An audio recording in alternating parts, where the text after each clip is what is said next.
Libro, Aprendiendo de nuestra historia. 10 artículos de Ellen White relacionados con 1888.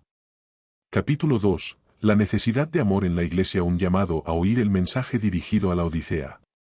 Carta escrita el 1 de septiembre de 1892, desde North Fitzroy, Victoria, a O.A. Olsen, presidente de la Asociación General. De Ellen G. White 1888 Materials, 1017 a 1032. Carta 19 de. Estamos ciertamente viviendo en medio de los peligros de los últimos días, y aunque podamos aceptar intelectualmente la teoría de la verdad, puede no sernos de valor salvífico a menos que nos apropiemos de la oración que Cristo hizo en nuestro favor. Santifícalos en tu verdad, tu palabra es verdad, Juan 5 y 17. El significado de esa oración es, hazlos santos mediante el conocimiento de la palabra. La luz, Cristo, en las tinieblas del mundo, resplandece, mas las tinieblas no la comprendieron, Juan 1, 5.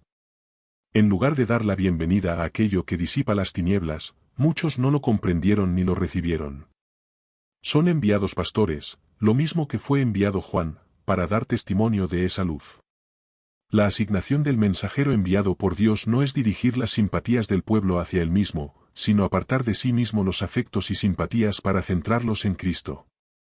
El peso de su mensaje debería ser: He aquí el Cordero de Dios, que quita el pecado del mundo, Juan 1 y 29. En el mundo estaba, y el mundo fue hecho por él, Juan 1 y 10. Pero el mundo se había hundido en tan terrible y profunda incredulidad que cuando su propio Creador vino a él, no le conoció. A lo suyo vino, y los suyos no le recibieron. Mas a todos los que le recibieron, les dio potestad de ser hechos hijos de Dios, a los que creen en su nombre, los cuales no son engendrados de sangre, ni de voluntad de carne, ni de voluntad de varón, mas de Dios, Juan 1, 11-13. Esa gracia no se hereda. Quisiera que todos vieran que el mismo espíritu que se negó a aceptar a Cristo, la luz que habría disipado las tinieblas morales, está lejos de haberse extinguido hoy en nuestro mundo. En nuestros días los hay que no están más dispuestos a dar la bienvenida y reconocer la luz, de lo que estuvo el pueblo cuando los profetas y apóstoles vinieron con mensajes de Dios, y muchos rechazaron el mensaje y despreciaron al mensajero. Velemos para que no se halle en ninguno de nosotros un espíritu tal. Se cita Apocalipsis 2, 1, 5, el Aser, que Juan vio en aquella visión andando en medio de los 7 candeleros de oro, representa a Cristo mismo que está entre ellos, yendo de iglesia en iglesia, de congregación en congregación y de alma en alma. Se trata de una vigilancia infatigable. Mientras que los subpastores pueden estar dormidos o absorbidos con asuntos de importancia menor, aquel que guardó a Israel no cabecea ni se duerme. Es el verdadero centinela. La presencia y la gracia sostenedora de Cristo son el secreto de toda luz y vida. Somos guardados por el poder de Dios mediante la fe, y eso no de nosotros, es el don de Dios. El Señor Jesús dio el mensaje a Juan para que lo escribiera, a fin de que llegase a través de las edades hasta el fin del mundo. A la iglesia de Efeso se le dirigen palabras de reconocimiento. Se pronuncia, bien. Sobre él, buen siervo y fiel, Mat 25, 21. Pero el mensaje no acaba ahí. El Salvador dice, pero tengo contra ti que has dejado tu primer amor, Apocalipsis 2, 4. Esto me ha sido presentado una y otra vez en contornos definidos, y lo he presentado al pueblo con la pluma y la voz. ¿Acaso ese sorprendente mensaje no significa nada para nosotros? ¿Acaso no se nos aplica, porque no se presta atención a amonestaciones de tamaña solemnidad, porque no sucede que todos, con diligencia, en humildad y confesión, manifiesten el arrepentimiento del que no hay que arrepentirse? ¿Por qué pasan tantos sin prestarle la debida atención? ¿Mora el amor en la iglesia? ¿Acaso no está casi extinguido? Para muchos, el primer amor por Jesús se ha enfriado. Los hermanos no aman a los hermanos. El amor de muchos se ha enfriado. El testigo fiel y verdadero caracteriza a todos quienes perdieron su primer amor como caídos. ¿No conocía a el testigo fiel el peligro en el que estaban? Recuerda, por tanto, de dónde has caído, y arrepiéntete, y haz las primeras obras, pues si no, vendré presto a ti y quitaré tu candelero de su lugar, si no te hubieres arrepentido. Apocalipsis 2, 5. ¿Continuarán las iglesias tratando con indiferencia estas verdades apremiantes? La pérdida del primer amor ha abierto la puerta al egoísmo, a las conjeturas impías, maledicencia, envidia, celos y dureza de corazón. Tal es el fruto producido al enfriarse el primer amor. La lengua no se ha refrenado como se debiera, por haber descuidado la oración. Se ha fomentado la justicia farisaica, muere la espiritualidad, y el resultado es la falta de discernimiento espiritual. La única esperanza para nuestras iglesias hoy es arrepentirse y hacer las primeras obras. El nombre de Jesús no inflama de amor el corazón. La caridad profunda y ferviente, así como el afecto mutuo, han sido reemplazados por una ortodoxia mecánica y formalista. ¿Prestará alguien oído a la solemne admonición, volveos, volveos, ¿por qué moriréis? Exe 33, 11. Caed sobre la roca y sed quebrantados, entonces permitid que el Señor Jesús os prepare, os talle y os moldee como vasos para honra. Bien puede el pueblo temer y temblar ante las palabras, vendré presto a ti, y quitaré tu candelero de su lugar, si no te hubieres arrepentido. ¿Qué viene después? Si la lumbre que hay en ti son tinieblas, ¿cuántas serán las mismas tinieblas? Mat 6 y 23. El espíritu no contenderá por siempre con el corazón lleno de perversidad. El que es infinito y condescendiente, el que pagó el precio de su propia sangre para salvar a su pueblo, se está dirigiendo a ellos. ¿Quién prestará atención a su advertencia? ¿Acaso las iglesias que pretenden creer la verdad para estos últimos días han sido fructíferos árboles de justicia, porque no están llevando mucho fruto para gloria de Dios, porque no están permaneciendo en Cristo y avanzando de fortaleza en fortaleza, de carácter en carácter? La palabra del Señor a su pueblo es: confortaos en el Señor y en la potencia de su fortaleza. Vestíos de toda la armadura de Dios, para que podáis estar firmes contra las asechanzas del diablo. Nefe 6, 10-11. ¿Por qué sucede que el pueblo al que se dirige eso está degenerando hasta la debilidad y falta de eficiencia, no teniendo el amor de Cristo ardiendo sobre el altar de sus corazones y siendo por lo tanto incapaz de encender el amor en los corazones de otros? El pueblo de Dios tiene una evidencia tras otra, tiene verdad poderosa y convincente. ¿Será mantenida en el atrio exterior, de forma que no santifique el alma? Aquella lámpara que una vez alumbró, arrojando luz en medio de las tinieblas del error, ¿se irá apagando gradualmente hasta extinguirse en las tinieblas? ¿Qué sucedió con Efeso? No conoció el tiempo de su visitación. No oyó las solemnes admoniciones de Dios. No mantuvo una conexión vital con Cristo, y entraron lobos crueles que no perdonaron a las ovejas. Esa iglesia, una vez amada por Dios, que hubiese podido difundir sus brillantes rayos en medio de las tinieblas morales para iluminar muchas almas, permitió que su luz se apagara.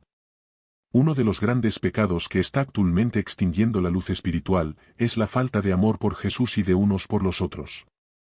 Al que venciere, daré a comer del árbol de la vida, el cual está en medio del paraíso de Dios. Apocalipsis 2, 7. Ved el fervoroso y anhelante amor de Jesús, quien presenta a su pueblo los atractivos de la vida eterna a fin de que puedan captar la gloria del mundo futuro y recuperar su primer amor. Arrepentirse no está actualmente de moda. Algunos lo contemplan como una obra demasiado humillante, impropia de nuestra época. Se citan un Juan 1, 5-10 y 2, 9-11, ¿podría alguna descripción ser más clara y penetrante que la dada por Juan? Estas cosas fueron escritas para nosotros y son aplicables a las iglesias adventistas del séptimo día. Algunos podrán decir, yo no odio a mi hermano, no soy tan malo. Pero cuán poco comprenden sus propios corazones. Pueden pensar que tienen celo por Dios en sus sentimientos contra su hermano, cuando las ideas de éste parecen estar, de alguna forma, enfrentadas con las de ellos, dando lugar a sentimientos que nada tienen que ver con el amor. No muestran disposición a armonizar con él.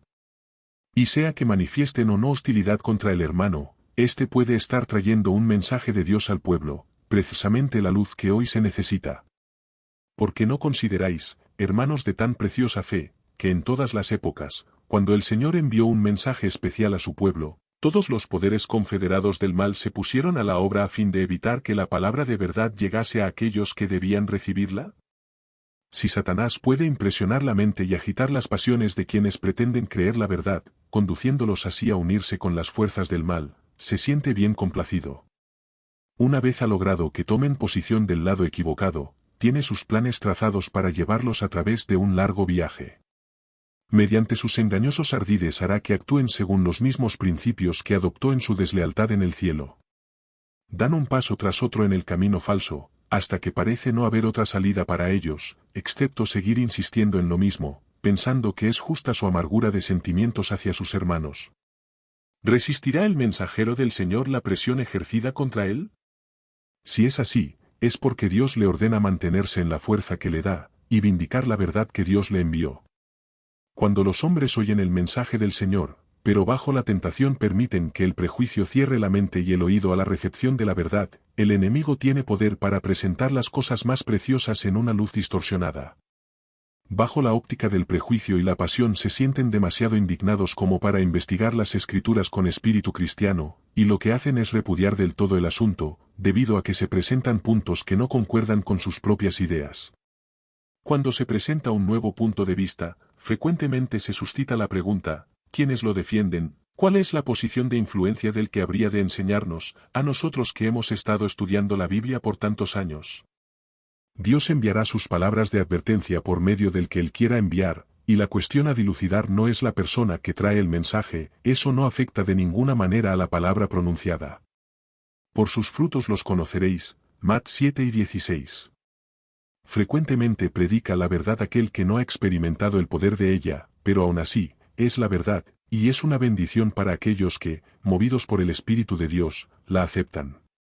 Pero cuando la verdad es presentada por alguien que está santificado por ella, tiene una frescura, una fuerza, que le confiere poder de convicción en el oyente. La verdad se hace preciosa en su poder sobre el corazón, y queda clarificada al ser dirigida a la razón. Ambas cosas son necesarias, la palabra y el testimonio interior del Espíritu. En relación con el testimonio que nos ha llegado mediante los mensajeros del Señor, podemos decir que, sabemos en quién hemos creído. Sabemos que Cristo es nuestra justicia, no solamente porque así está descrito en la Biblia, sino también porque hemos sentido su poder transformador en nuestros propios corazones. Ahora, si bien ha habido un determinado esfuerzo por dejar sin efecto el mensaje que Dios ha enviado, sus frutos han estado probando que provenía de la fuente de luz y verdad. A aquellos que han acariciado la incredulidad y el prejuicio, que en lugar de ayudar a hacer la obra que el Señor esperaba que hiciesen, se han interpuesto para cerrar el camino contra toda evidencia, no se les debe suponer un claro discernimiento espiritual tras haber cerrado sus ojos tan persistentemente a la luz que Dios envió al pueblo. Si es que hemos de tomar parte en esta obra hasta su terminación, debemos reconocer el hecho de que hay buenas cosas que han de venir al pueblo de Dios, de una forma que no hemos discernido, y también que habrá resistencia de parte de aquellos precisamente que habríamos esperado que se alistaran en una obra tal.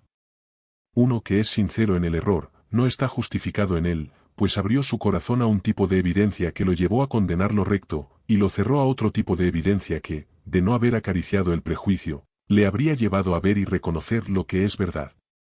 ¿Por cuánto tiempo tendrá el Señor paciencia con los hombres en su ceguera? ¿Cuánto esperará antes de dejarlos a tientas en su camino hacia las tinieblas totales? No lo podemos determinar.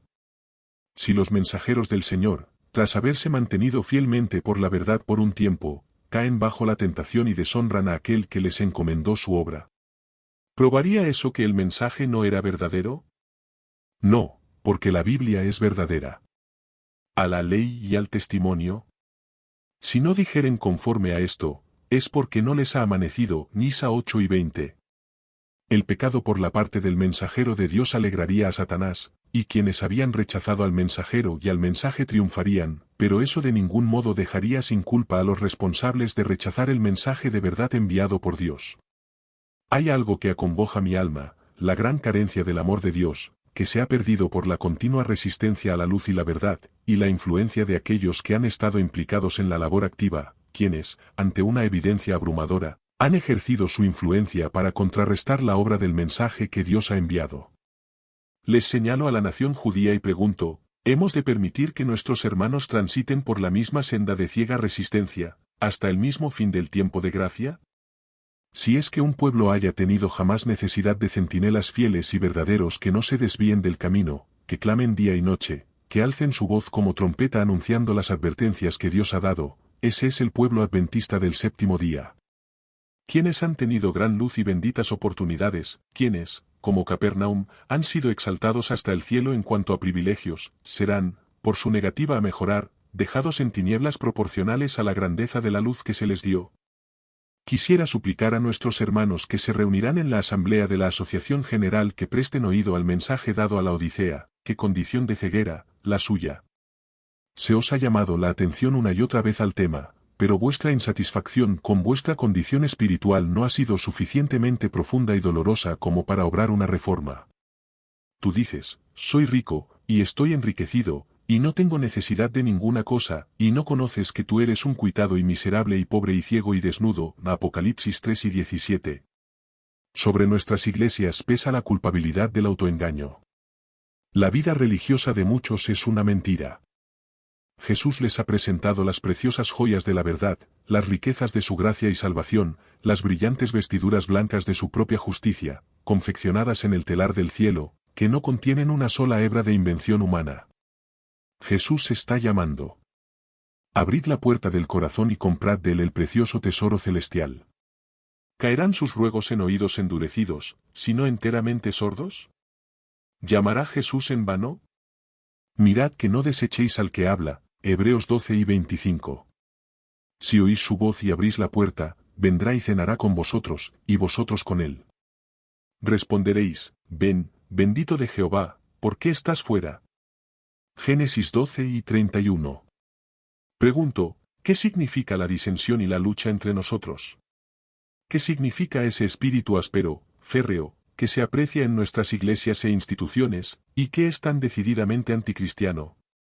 Tengo profundo pesar de corazón al comprobar con qué facilidad se critica una palabra o acción de los pastores John Sobagoner.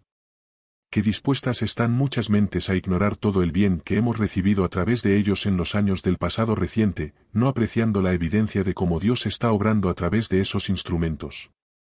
Van a la caza de algo que condenar, y su actitud hacia estos hermanos que se han implicado a conciencia en una buena obra, demuestra que su corazón alberga sentimientos de enemistad y amargura. Lo que se necesita es el poder convertidor de Dios sobre los corazones y las mentes. Dejad de acechar con recelo a vuestros hermanos. Cuando Jesús estaba próximo a dejar a sus discípulos, les dijo, un mandamiento nuevo os doy, que os améis unos a otros. Juan 1 y 34. Esa es la medida con la que nos debemos amar unos a otros. Como os he amado, que también os améis los unos a los otros. En esto conocerán todos que sois mis discípulos, si tuviereis amor los unos con los otros. Juan 13, 34-35. Les dijo también en esto es glorificado mi Padre, en que llevéis mucho fruto, y seáis así mis discípulos. Como el Padre me amó, también yo os he amado, estad en mi amor. Juan 15, 8-9. Observad las palabras de Cristo, y mantenedlas en la mente, como os he amado, que también os améis los unos a los otros. Este es mi mandamiento, que os améis los unos a los otros, como yo os he amado. Mas no ruego solamente por estos, sino también por los que han de creer en mí por la palabra de ellos. Para que todos sean una cosa. Juan 5 y 21. ¿Cuán plena y perfecta debe ser esa unión? Como tú, oh Padre, en mí, y yo en ti, que también ellos sean en nosotros una cosa, para que el mundo crea que tú me enviaste. Y yo, la gloria que me diste les he dado, para que sean una cosa, como también nosotros somos una cosa. Yo en ellos, y tú en mí, para que sean consumadamente una cosa, que el mundo conozca que tú me enviaste, y que los has amado, como también a mí me has amado. Juan 17, 21-23. Qué grandes posibilidades nos presenta Jesús en esas palabras. Dice, les he manifestado tu nombre, y lo manifestaré aún, para que el amor con que me has amado esté en ellos, y yo en ellos. Esas palabras de la oración de Cristo merecen estar destacadas en letras de oro. Debiéramos atenernos a ellas, y presentarlas al mundo con la pluma y la voz. Pero, ¿por qué sucede que los que pretenden creer la verdad no son hacedores de la palabra? ¿Por qué se dice tan poco sobre esos temas que tanto significan para toda iglesia y para todo miembro individual? ¿Creéis que el cielo no mira con estupefacción a aquellos que profesan ser hijos de Dios, y que sin embargo permanecen sin prestar atención, descuidadamente, desoyendo las inconfundibles palabras de verdad a ellos dirigidas? ¿No es tiempo para nosotros de vivir de toda palabra que sale de la boca de Dios? Hay muchos en el ministerio que no tienen amor por Dios ni por sus semejantes. Están dormidos, y mientras duermen, Satanás siembra su cizaña. El rebaño de Dios está en situación de necesidad de ayuda del cielo, y las ovejas y cabritos están muriendo por falta de alimento. Que aquellos que podrían tener una experiencia profunda y viviente en las cosas de Dios dejen de depender del hombre, incluso de sus propios pastores y maestros, y pongan su confianza plenamente en Dios, utilizando la habilidad que Dios les da para gloria de Él. Cristo debe ser destacado ante el pueblo, ya que contemplándolo es como hemos de ser transformados a su imagen. Dice Jesús, sin mí nada podéis hacer. Él hizo una amplia expiación, y quien se aferre a Cristo por la fe, tiene la paz con Dios. El Espíritu Santo purifica el corazón, presentando a Dios en nuevas y perdurables perspectivas, como nuestro Padre Celestial. Ojalá la maldad pudiese ser quitada de nuestros corazones y el alma pudiese ser cabalmente purificada. Ojalá el amor de Dios morara en el alma como un principio viviente. Cultivad el amor por Jesús, el amor por aquellos que creen en Él, y por los que van errantes y perecen. Debemos tener el amor que es engendrado en el cielo, y alimentarlo como una planta celestial. La terquedad, que prevalece en terrible medida, debe eliminarse. Los profesos seguidores de Cristo no deben continuar buscando pequeños puntos de diferencia, entretenerse en ellos, hablar de ellos y magnificarlos hasta que el amor es expulsado del alma, como lo es el agua de un recipiente roto. Debemos tener la influencia santificadora de la gracia de Cristo en nuestros corazones, o de otro modo todos nuestros actos serán como metal que resuena y címbalo que retiñe. ¿Dará oído el pueblo de Dios a la voz de advertencia y cultivará el amor? ¿Abandonará sus sospechas y celos? No podrá hacerlo a menos que caiga quebrantado ante Dios. Muchos han cometido, y están cometiendo, disparates mayúsculos. Aman tanto sus propios caminos, que no se rinden al camino de Dios. Muchos han sentido convicción de haber afrentado al Espíritu de Dios por su resistencia a la luz, pero detestan morir al yo y difieren la tarea de humillar sus corazones y confesar sus pecados. No quieren reconocer que Dios ha enviado reprensión o que ha venido instrucción del cielo, hasta que desaparezca toda sombra de duda. No anduvieron en la luz. Esperaron resolver la dificultad de alguna forma más fácil que mediante la confesión del pecado, y Satanás los ha tomado cautivos, los ha tentado, y la fuerza con la que le han hecho frente no ha sido más que debilidad. Se ha ido acumulando evidencia sobre evidencia, pero no han estado dispuestos a reconocerla. Por su actitud obstinada han revelado la enfermedad del alma que en ellos asienta, ya que ninguna evidencia es suficiente para satisfacerles. La duda, la incredulidad, el prejuicio y la terquedad asesinaron todo amor en sus almas. Exigen una seguridad perfecta, pero eso es incompatible con la fe. La fe no descansa en la seguridad, sino en la evidencia. La demostración no es la fe. Si a los rayos de luz que brillaron en Minneapolis se les permitiese ejercer su poder de convicción en aquellos que tomaron posición contra la luz, si todos hubiesen renunciado a sus caminos y sometido sus voluntades al Espíritu de Dios en aquella ocasión, habrían recibido la más rica bendición, habrían chasqueado al enemigo y habrían permanecido como hombres fieles, consecuentes con sus convicciones. Habrían podido tener una rica experiencia. Pero el ego dijo, no. El yo no toleró ser herido. Luchó por la supremacía. Cada una de esas almas será nuevamente probada en los puntos en los que fracasó. Ahora tienen el discernimiento menos claro, menor sumisión, menor amor genuino por Dios y por sus hermanos que cuando fueron puestos a prueba en Minneapolis. En sus registros de los libros del cielo figura, hallado falto. El yo y la pasión engendraron rasgos detestables. Desde entonces el Señor ha provisto evidencia abundante en mensajes de luz y salvación. Es imposible hacerles más llamamientos, darles mejores oportunidades, a fin de que hagan aquello que debieron haber hecho en Minneapolis. La luz se ha retirado de algunos, y desde entonces han caminado en la luz de las chispas de su propio fuego. Nadie puede imaginar lo que está en juego cuando se es negligente ante el llamamiento del Espíritu de Dios. Llegará el día en que muchos desearán hacer lo posible y lo imposible por tener una oportunidad de oír el llamamiento que rechazaron en Minneapolis. Dios tocó los corazones, pero muchos cedieron a otro espíritu que despertó sus pasiones inferiores. Ojalá esas pobres almas puedan hacer una obra a conciencia antes que sea demasiado tarde por la eternidad. No llegarán jamás oportunidades mejores, no tendrán nunca sentimientos más profundos. A fin de tener mejores oportunidades en el futuro, deben mejorar las que ya han tenido, rendirse al Espíritu de Dios y dar oído a la voz del cielo que llama a la obediencia a los corazones dispuestos. Dios no va a ser burlado.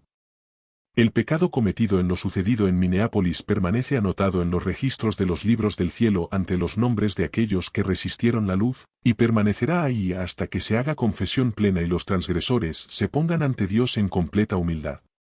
La frivolidad de algunos, los discursos gratuitos de otros, la forma de tratar al mensaje y al mensajero cuando se está en los lugares privados, el espíritu que incitó a la acción desde lo bajo, todo permanece registrado en los libros del cielo. Y al ser probadas y llevadas de nuevo al mismo terreno esas personas, se revelará el mismo espíritu. Cuando el Señor las ha probado suficientemente, si no se rinden a Él, entonces retirará su Espíritu Santo.